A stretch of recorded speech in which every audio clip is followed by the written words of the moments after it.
Level 1. The beginning. You are 10 years old.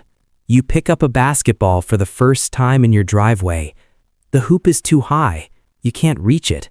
But something about the sound the ball makes when it finally goes in, that hollow echo, stays with you. You start waking up early, before school, before your parents are awake. You go outside and you shoot, over and over. The concrete is cold in the morning. Your hands go numb in winter, but you don't stop. Your friends play video games on weekends. You're in the gym. People around you start to notice. Your coach pulls you aside after practice one day. He tells you that you have something. You don't fully understand what he means, but you feel it. You start watching games differently. You don't see the crowd or the lights. You watch feet. You watch hands. You study how players move without the ball. You replay the same clip 30 times, trying to understand one single move. You are 10 years old, and you already know what you want. There is no backup plan in your mind. There never was. But wanting something and earning it are two very different things. By 15, your world has become very small. School, practice, sleep, repeat. Your social life shrinks. You stop going to parties. You stop staying out late. While other kids are figuring out who they are, you already know. You are a basketball player. That is the only identity you carry. You get recruited to a better program. You move schools. You leave your neighborhood, your old friends, the court where you first learned to play. You don't look back. The new gym is bigger. The coaching is harder. You are no longer the best player on the floor. That feeling, being average in a room full of good players, is something you have never experienced before. It shakes you. But instead of quitting, you go home and work harder. You start keeping a notebook. You write down what you did wrong every single day. The list is always long. Your parents sacrifice things they don't talk about out loud. Driving hours to tournaments, spending money they don't have on gear and registration fees. You see it on their faces sometimes, late at night. You carry that weight quietly. College scouts start showing up to your games, men in polo shirts with clipboards. They sit in the bleachers and watch you like you were a product being evaluated. Because you are, and the real work hasn't even started yet. Draft night. You are in a hotel room in a suit that cost more than anything you've ever owned. Your family is around you. Your agent is on the phone. The television is on. Your name is somewhere in that room. You just don't know when it will be called. When it happens, the sound of your name being read out loud in that arena, you can't describe it. Your mother starts crying before you do. You hug your father and neither of you say anything. There are no words for it. You fly to a new city, sign papers you barely understand, shake hands with people whose names you saw on jerseys as a kid. Then the real loneliness begins. You are in an apartment in a city where you know no one. The NBA is not what you imagined from the outside. The practices are harder. The veterans don't talk to rookies much. The coaching staff watches everything.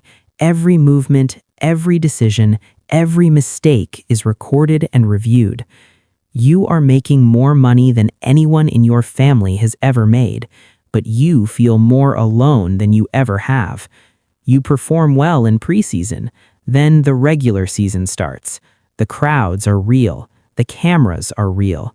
The pressure is real.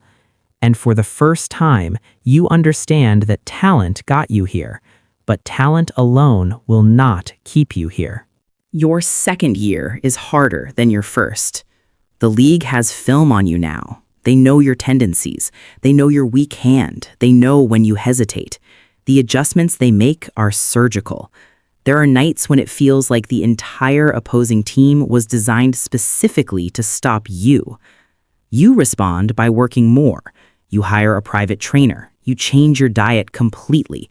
You sleep on a schedule. You track recovery like a science experiment. Your body starts telling you things. Tightness in places that shouldn't be tight. Small pain that doesn't go away. You play through it because everyone plays through it. Stopping is not an option. The media becomes part of your life in a way no one prepared you for. Every game gets dissected publicly. When you play well, strangers feel entitled to your time. When you play poorly, those same strangers say things online that would silence a room if said face to face. You learn to move through it. You learn to present a version of yourself that is calm and controlled in public. The real you gets smaller and quieter over time. Your circle shrinks. You stop trusting easily. People come close to you for reasons that have nothing to do with you as a person. You learn to tell the difference, eventually. Your numbers improve. Your role on the team grows. People start saying your name in conversations about the league's best players. But the higher you climb, the more weight you carry. You are a starter now, an all-star. Your face is on billboards in a city that used to be foreign to you. Kids wear your jersey. Commercials, endorsements, charity events, interviews. The schedule never stops. The money is real, and the pressure that comes with it is real. You have a team of people around you now. An agent, a financial advisor, a publicist, a trainer, an assistant. People who depend on your career staying alive. Their livelihoods are tied to yours. You play through a serious injury for the first time. A torn muscle that would end most careers for months. You come back in half the expected time because the stakes are too high to stay out. You tell yourself you are fine. Your body knows the truth. The nights after games are strange. Win or lose, you go home to a quiet house. The crowd's noise still echoes in your ears. You sit in the dark and eat alone.